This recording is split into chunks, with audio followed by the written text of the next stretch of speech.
the time, if I have to spend the rest of my life in prison for a crime I didn't commit, I need the world to know what happened and how it happened.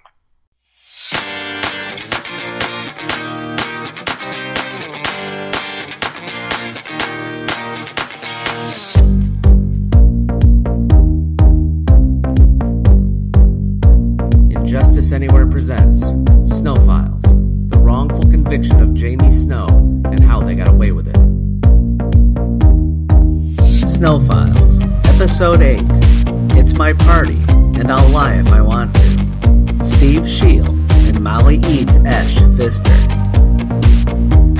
The mission of the Snow Files podcast is to expose the misconduct of the state's attorney's office under Charles Renard. It is not our intention in any way to disparage the current state's attorney's office or the Bordentown Police Department.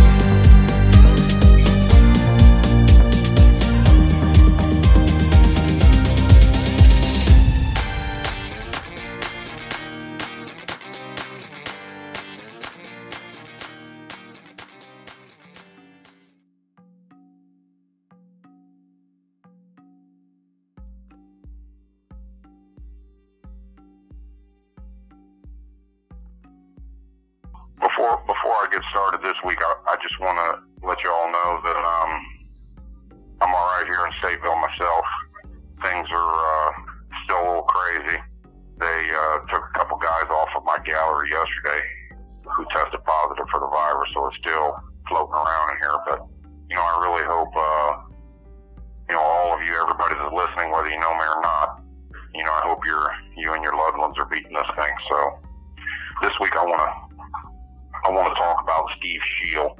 Steve Scheel was another jailhouse informant, and the evidence around him, it really will continue to demonstrate the importance of the evidence that was withheld and the evidence that my attorneys didn't use.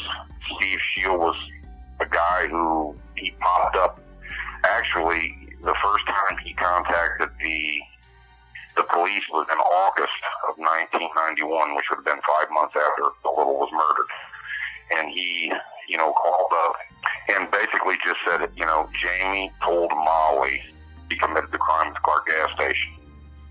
And it was a few months later, may have been a year, maybe 18 months later or so. Now he's in jail for sexual assault, sexual abuse, something. I don't know what it was, but now all of a sudden he's got this big story to tell. And the story was basically that he used to go to his cousin's house, which was in the same neighborhood of where I lived when we were like 8 or 9 years old, and that he knew me when we were like 8 or 9 years old. He testified that, he hadn't seen me since we were 8 or 9 years old, which would have been 15 or 16 years.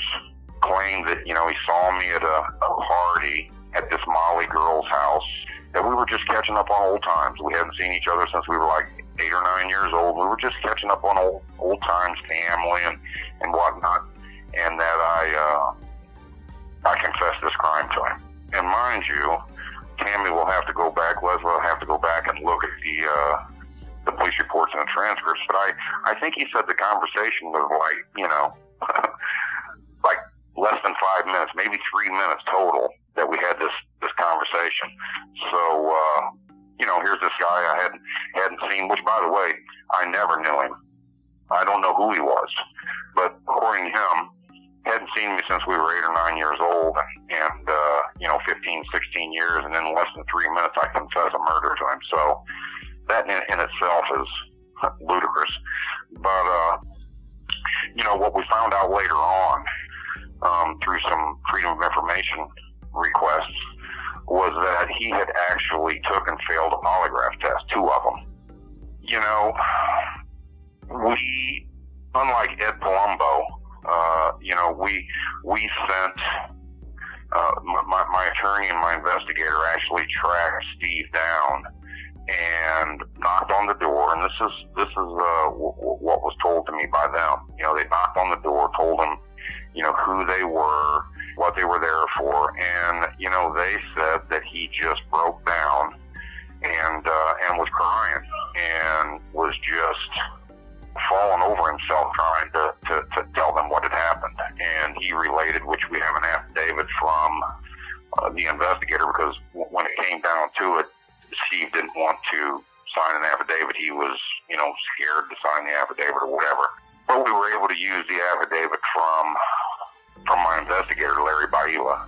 And he just basically related that, he tried to tell him that he really didn't know anything about the case, that he didn't want to testify, and that they did pretty much the same thing they did to Ed Palumbo. They just threatened him and intimidated him and just, put the screws on him. And he said that he felt like they had a hole dug for him. He just said what they wanted him to say. One of the other things that's kind of important is that he testified, that he remembered I was wearing a dirty flannel shirt, and I just looked unkept, and I had on some dirty pants or something. And this is really important, right? Because he told the investigators and the lawyers that they told him what to say I was wearing, and that's really important, right? Because they went and tracked down the Molly girl that he was talking about in 1993. They went and tracked down Molly. And to this day, through a FOIA request, through the efforts of Tammy Alexander and Ray Wilson, I mean, they've been unbelievable doing these Freedom of Information requests. They found a report, and it's just a synopsis, and that's what it says. This is a synopsis of an interview with Molly Eads. Molly Eads, Molly Pfister, Molly Esche, and it was a synopsis. They've never given us a tape recording of the interview. They've never turned over an actual report of the interview. But what is extremely important is when you read her trial testimony, and then you compare it to this report, you're gonna know why they withheld it. And she just basically says in this little synopsis, this little report with the police in 1993. Now, this would have been, a year and a half, maybe 2 years after the murder. She just basically says, that she had not seen me for 5 to 7 years. So that would have put it way before 1991 that she'd even seen me. And she went on to say, look, I don't even know if I would recognize him if I saw him again, because it's been so long since I saw him. And that was it. So, now you fast forward to, she comes to trial. Now all of a sudden she's able to point me out in the courtroom, which, it would have been, 5 to 7 years. This is 93, so this would have been, tack on, 6 more years. So it would have been anywhere between 11 to, 13 years she hadn't seen me. Now all of a sudden she's able to identify me in the courtroom, and what's really interesting is now all of a sudden she remembers this party, and she remembers it being me and my co-defendant Susan and her brother, and we're all at this party. And what really stood out to her was this dirty flannel shirt that I was wearing, and and that was really all that she remembered, and that she remembered that Steve Scheel was there, and it was all a lie, because Steve Scheel failed a polygraph test. He's admitted that it never happened. And, Molly, when you look at her report, she's basically saying it never happened, and they put her on the stand just to testify that me and Steve were actually at her house, and that she remembered this dirty flannel shirt, and Susan was there, and it was all in an effort to try to cooperate. It was the same thing they did with Ed Palumbo when they put Shannon Schmidt on the stand to testify that she heard the word paper, and she was in the car with Ed. They put them on the stand because they're not jailhouse informants, and they put them on the stand in an effort to try to give them credibility, right? And that's all it was. And the worst part about it, look at the documentation. Please, just don't take my word for it. You've got to look. You've got to go on the website. You've got to look at this stuff so that you know what I'm saying is true. Because if you're able to look at it and see that it's true, then the state's attorneys who had all this evidence before we even got started had to have known it was true. And like I said before, and I'm going to keep on saying it, this is the evidence that state's attorneys say stack up against any forensic testing that could ever be done. We've tried to track Steve down since, and it's looking like he's having some problems. So I'm still hoping that Molly will talk to us, because we know now, Molly, we have the report, so we know what you told him to begin with. You have 1 minute left. We'd really like to find out what it was that got you to change your story. You know, that's what we'd really like to know. So I guess that's it for Steve Scheel. I'm sure Tammy and Leslie and Bruce will have more to say about it. So I appreciate all of you guys listening.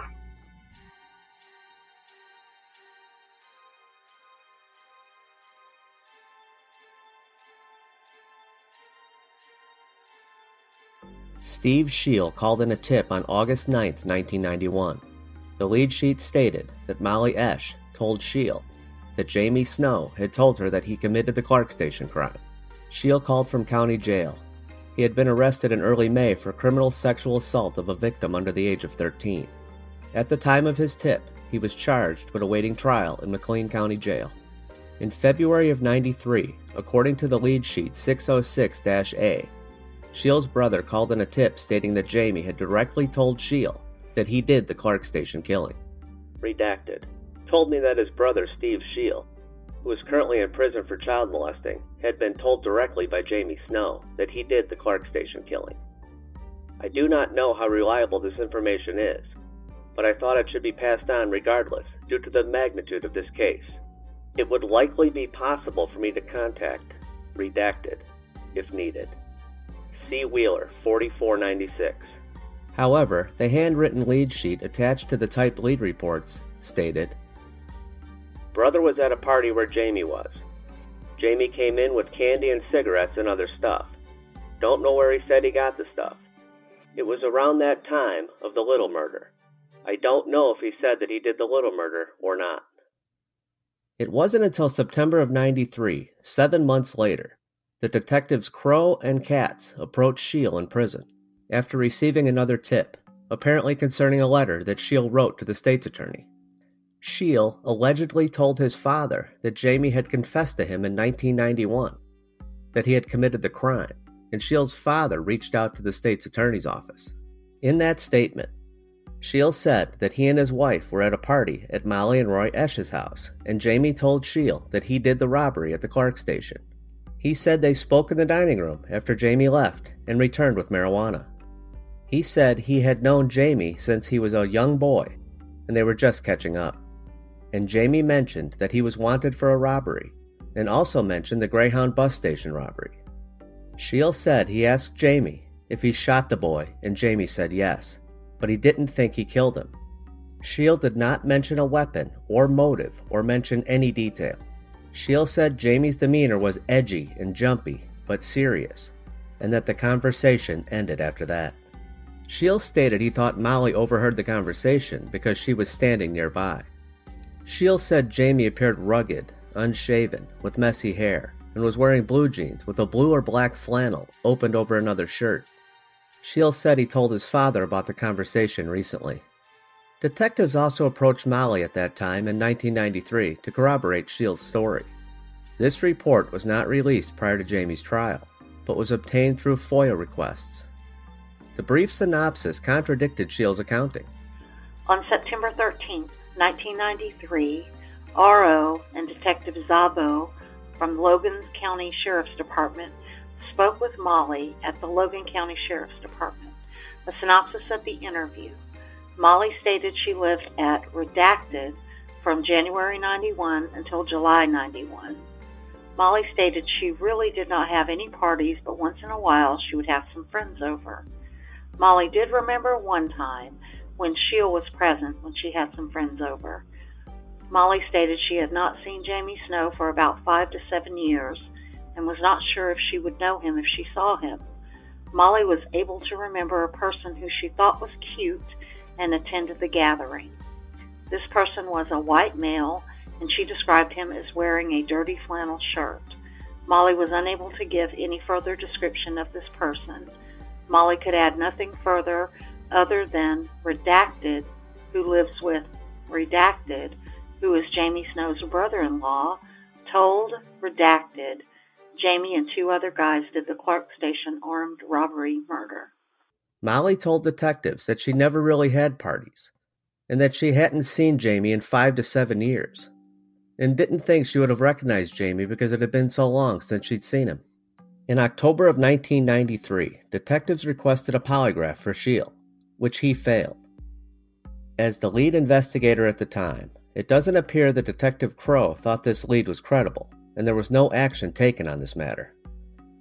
Nevertheless, in April of 1999, after Detective Crow retired, Katz and Barkus once again approached Scheel.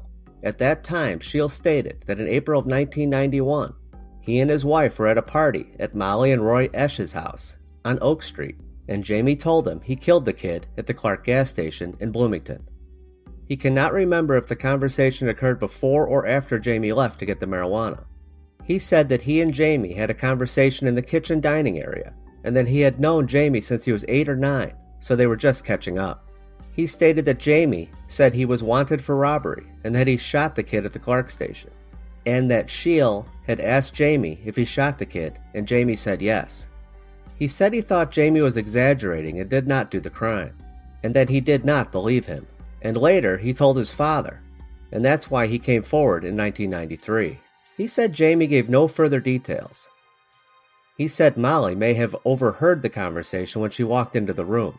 Scheel said that Jamie was real antsy, nervous, and tense, and that he was wearing blue jeans and a flannel shirt opened over another shirt. He looked rugged with messed up hair. Both Scheel and Molly testified at Jamie's trial in 2001, and like the others, the stories changed to include details that weren't presented in previous interviews. Scheel testified that Jamie arrived at Molly's party with Susan Claycomb.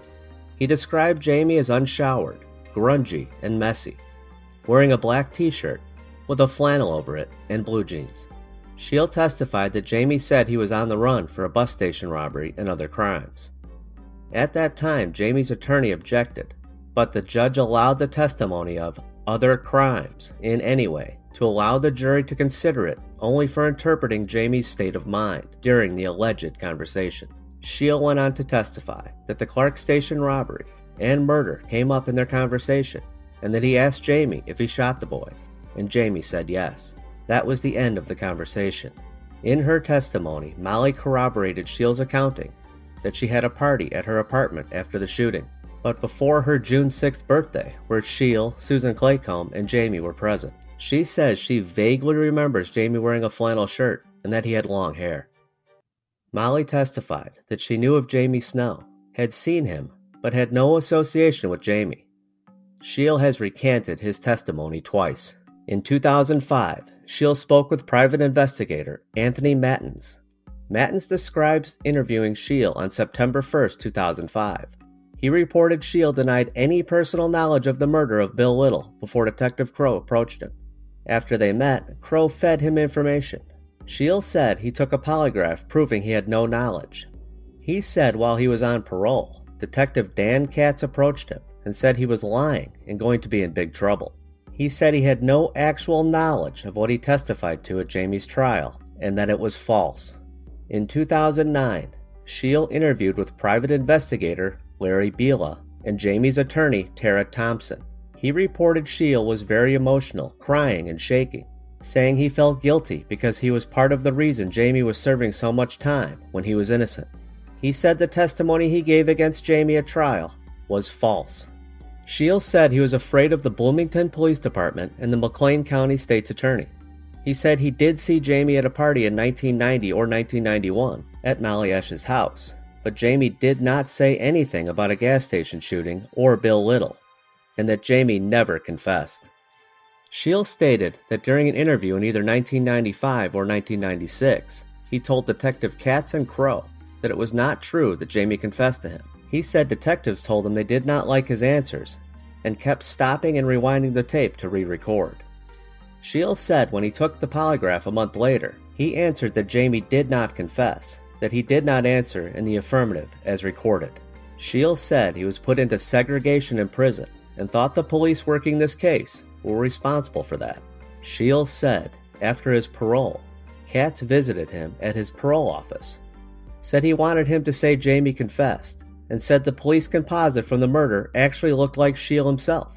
He said he denied that Jamie confessed, but they kept rewinding the tape and re-recording, so he felt he had no choice but to cooperate.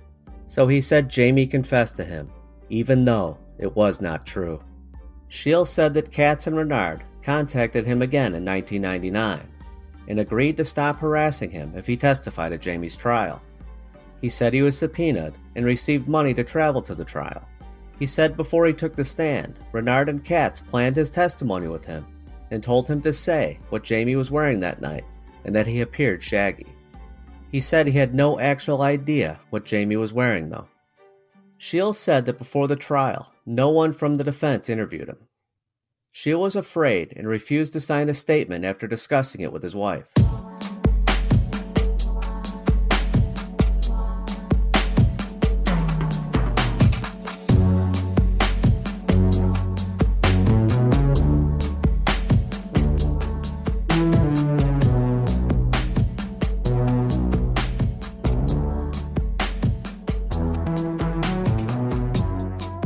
Tam, Steve Scheel was 22 at the time of the crime. Scheel claims to have had a conversation with Jamie at a house party where his wife and newborn were. We know that only 1 month after the crime he was arrested for sexual assault of a victim less than 13 years of age. He was found guilty at trial 1 year later, on May 14, 1992, and he was sentenced that June to 6 years in prison. Scheel didn't serve that entire sentence, though. He was released just after 4 years in 1996. How does that case fit in with the timeline of the tips against Jamie? Well, on the face of it, it appears that he was just trying to possibly get a deal on that crime, which it doesn't even look like he got a deal on that crime because he served almost the entire sentence in prison and then probably the rest on parole. Remember, there were posters with reward money posted everywhere in Bloomington. The reward money was no secret. He could have been trying to cash in or even pursue a deal on the crime before trial. What would the motive be for making this statement against Jamie if he was already serving a sentence and was due for release in just 3 more years? We know he was pressured, but do we know if there was a motive at that moment for him to interfere with this investigation? Well, 3 more years is a very long time when you're sitting in prison. We know from Palumbo that they used the same tactic of making his remaining time miserable in seg, taking his property, all of those things, and possibly even extending the time. Recall Crowe was part of the interview, and it doesn't appear as if he took Scheel's accounting as credible at all because nothing was done about it at the time. Alternatively, they could have offered him resentencing recommendation, but I'm not sure that all that fleshed out because the fact that Crowe and Katz conducted the interview and that Crowe was in charge of the investigation at the time, and there was no action taken. So at trial, we again see a woman who was a bystander get brought into this. Molly. Why was she so important? Was she lying? Well, again, Molly was brought in to give it credibility to Scheel's false confession.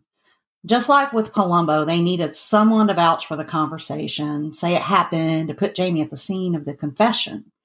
So she was insignificant to the events, but her validation of the supposed conversation was so incredibly significant. They also used the flannel shirt he was supposed to be wearing as another sticking point. The shirt was just as important as Molly. It was a small detail that they turned into validation that Jamie was there that night. As if remembering his shirt and saying a woman was standing by his side is all the evidence needed to confirm the murder confession.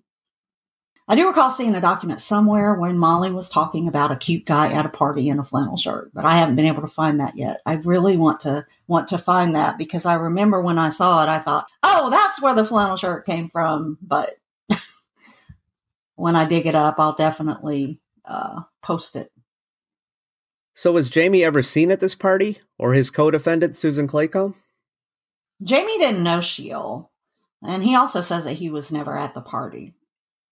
Think about the scenario. Steve Scheel states that Jamie was on the run for multiple crimes, including murder. There were posters everywhere with a reward on his head, and he goes to a party and confesses to someone he hasn't seen in 10 years. Jamie does not know, says he doesn't know Steve Scheel and didn't know Steve Scheel. So he's confessing to him in a 5-minute conversation at a party. That doesn't even make sense. When Jamie's investigators came to interview Scheel 5 years later, and then again 9 years after Jamie was found guilty, he recanted everything. What were some of the tactics he revealed that got him to flip? So Scheel told Jamie's investigators that the police said that he knew Jamie Snow killed the boy at the gas station.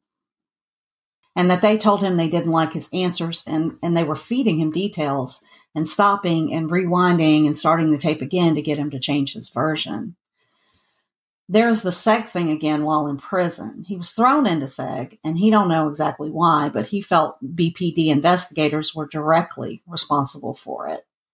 So then he gets out on parole, and they interview him again at the parole office, which is a place of authority, and they do the same thing with the tape. And this time, say he's going to be in big trouble and he's lying. They told him they wanted him to say Jamie confessed to him. Then they said that, as a matter of fact, the composite made by a witness of the murder actually looked like Scheel himself. And this is when he broke again. He thought he was never going to leave that room unless he cooperated, that he had no choice, that they'd send him back to prison, so he complied. They later ensured his cooperation at trial by telling him they'd stop harassing him if he agreed to take the stand. And then they planned what he was going to say right before he took the stand, emphasizing he needed to talk about the flannel shirt and Jamie's appearance that night. He just did what they asked of him. But speaking of the flannel shirt, who remembers what another guy was wearing at a party 10 years ago? He gives an amazing description of Jamie's flannel shirt and a white shirt underneath and blue jeans. So I think that that's pretty incredible testimony in the first place. Leslie, what was the evidence that Jamie's attorneys didn't use? Well, they did not use that initial lead sheet from August of 1991, just 4 months after Scheel was arrested for his sex crimes.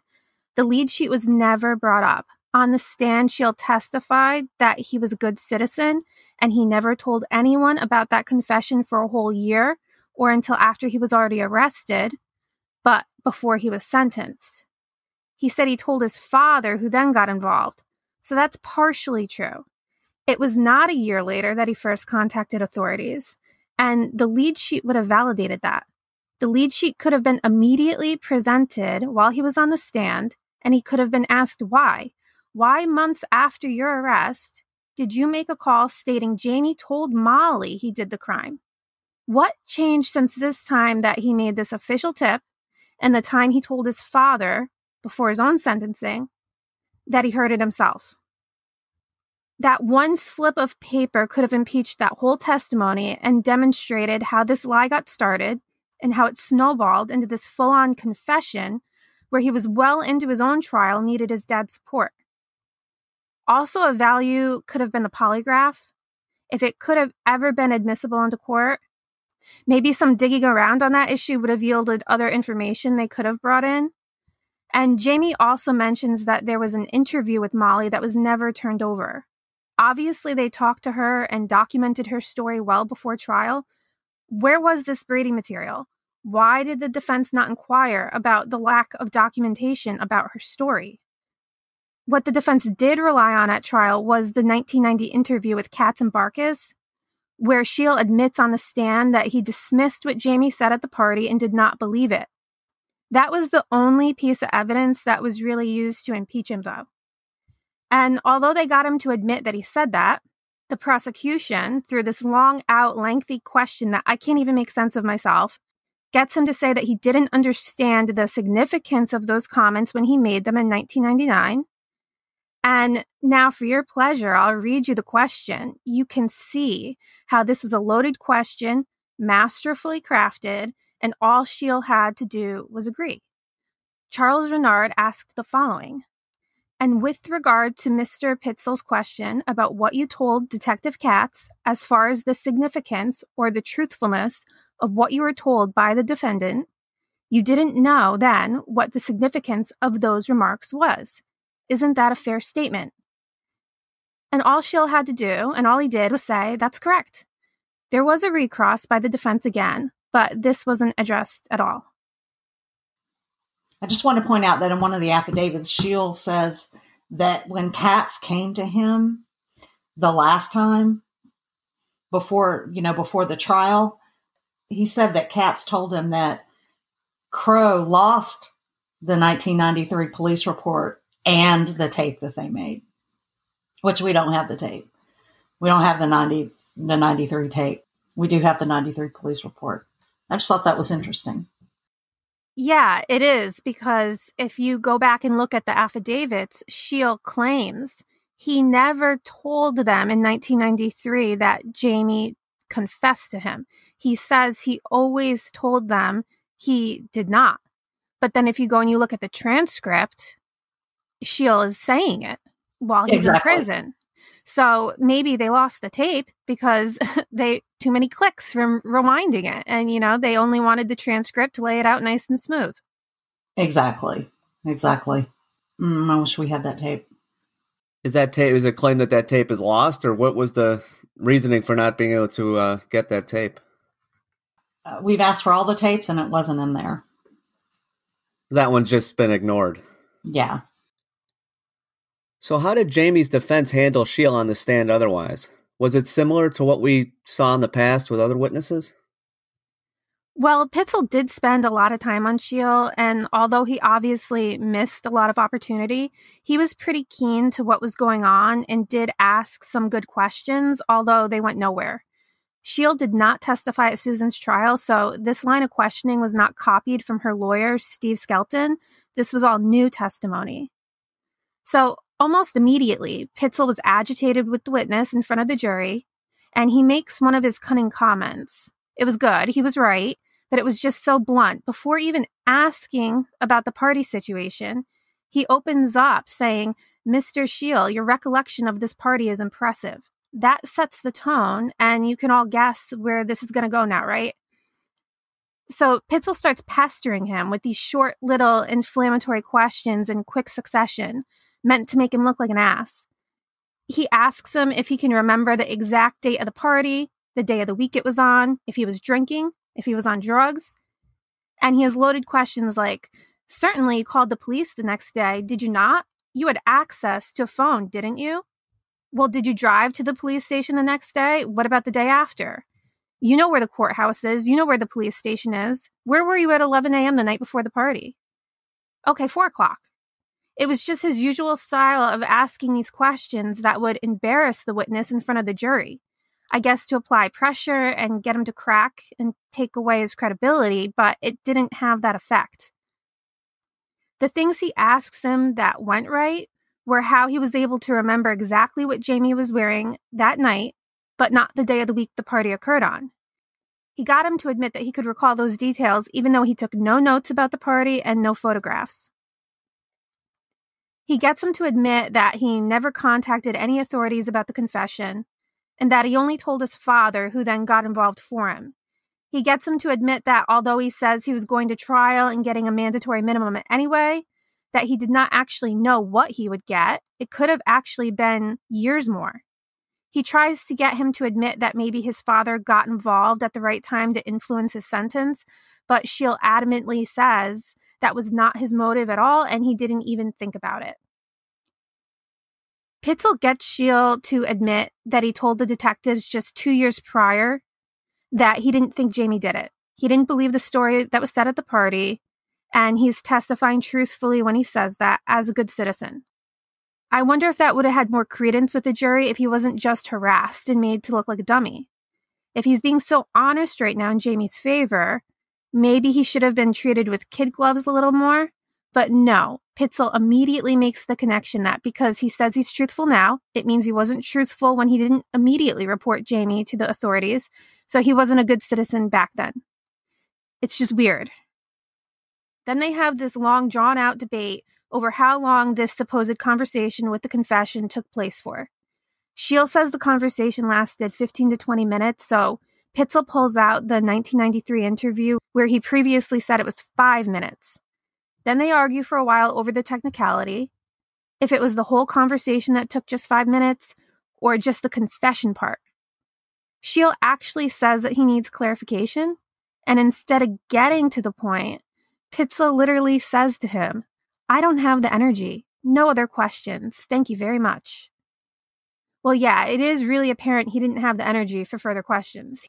He missed a lot when he decided to stop there and have that little mic drop moment in front of the jury. The prosecutor wasn't tired, though, and he took the opportunity to redirect and get Scheel to explain why he would remember what Jamie was wearing so well. And he claims it was because he was just so dirty and unkempt and it shocked him. Pitzel crosses again on this and asks him how could he be so shocked if he hadn't seen him since he was a boy? What kind of comparison to his appearance could he have actually have made that would have been so shocking? And that's a good point.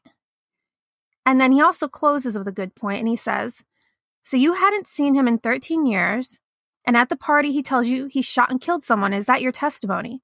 And Scheel says, "Pretty much yes," and that's the end of his testimony.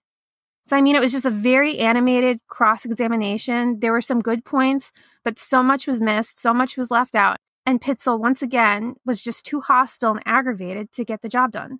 It seems like there was a lot of information there that just screams that the witness was coached.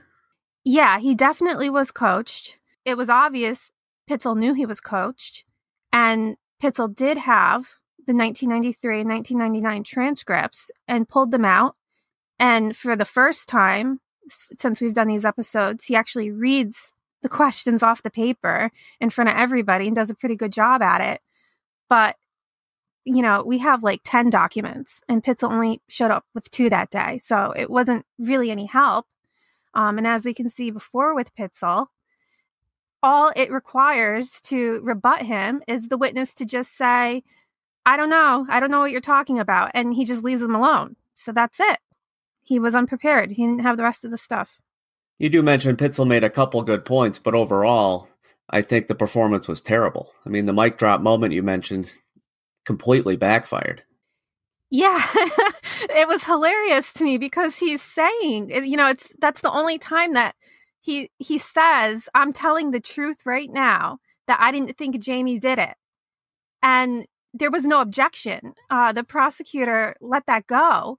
And you know, Pitzel's just so arrogant. He's like, oh, well, if you're telling the truth today, that means that you were a bad citizen back in 1991 when, you know, you heard this confession. So, you know, it just threw the whole thing out. It's unbelievable.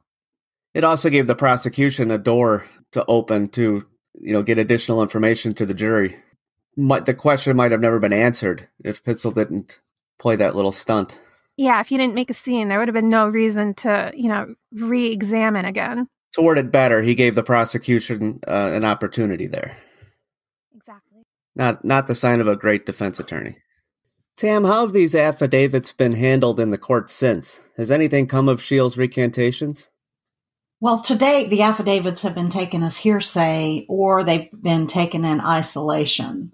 So if the court says that they're hearsay, then they just say, well, they don't matter because Scheel didn't give an affidavit himself. When they say they're in isolation, they're just saying, in other words, that one witness wouldn't have made a difference in the outcome of the trial. So they're not looking at the case cumulatively, which goes back to our discussion from last week, you know, when we talk about how many does it take? How many does it take? They just did not look at it and have not looked at everything cumulatively yet. They just look at this one witness and say, well, he wasn't a big witness. He wasn't a game-changing witness. So, Tam, if Jamie did get a new trial, would these investigators who wrote these affidavits be able to take the stand and talk about the conversation they had with Scheel, even if nobody can find Scheel? Or would that be hearsay as well? No, I think I absolutely think they would take the stand. I mean, they're witnesses. They're witnesses to him. Because they say in the courts, you know, when you're sitting there in court and the oral arguments, they're like, well, you know, but Scheel didn't give an affidavit himself. They don't want to hear, well, he was going to give an affidavit, but his wife took him in the back room to have a discussion, and he came back out and said he wouldn't do it. So then if it was an actual trial again, they would allow these investigators to say what Scheel said to them during that conversation? Or would it be objected to as if you can't tell me what somebody else said who's not here right now? It's my understanding that they would be allowed to testify. But Scheel would be subpoenaed. I mean, that's the whole difference. When, everything opens up, that's why we need an evidentiary hearing. That's why we need a trial, an evidentiary hearing or a new trial. It's incredible that this case has never had an evidentiary hearing. We know people that have gotten 3 and 4 actual trials, new trials, on less evidence than this. Certainly they had evidentiary hearings. Not getting an evidentiary hearing would allow us to put people on the stand, to subpoena people, to get more information, to be able to get all of the discovery, all of the stuff that we've been having to fight for in post-conviction this whole time. You just have so much more access at trial. When you're on trial or when you're in an evidentiary hearing, you're defending it. When we make a claim, which is supposed to be taken as truth, an affidavit is supposed to be taken as truth, and then you put the person on the stand and let the judge figure out whether he's credible or she's credible or not. So that's why we would be allowed to subpoena and have these people on the stand. And there's a huge difference between Tara Thompson from the Exoneration Project questioning this witness than there is of, Frank Pitzel, who was on his way to prison questioning this witness.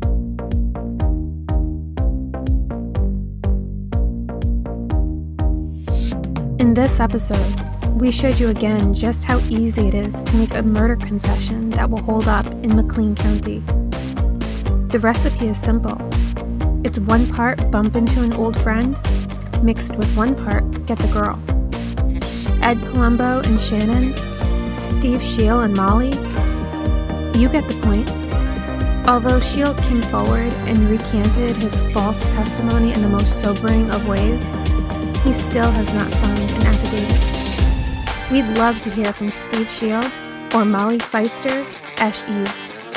If you have any information that may help Jamie, please call the tip line at 888-710-SNOW. There is a $10,000 reward for any information leading to a new trial or the exoneration of Jamie Snow. The tip line is free and confidential. The casual confession narrative became a popular trend against Jamie, and next to pile on was someone who actually knew him, someone who was a paid informant. How did Randy Howard get away with it? That's next time on Snow Files.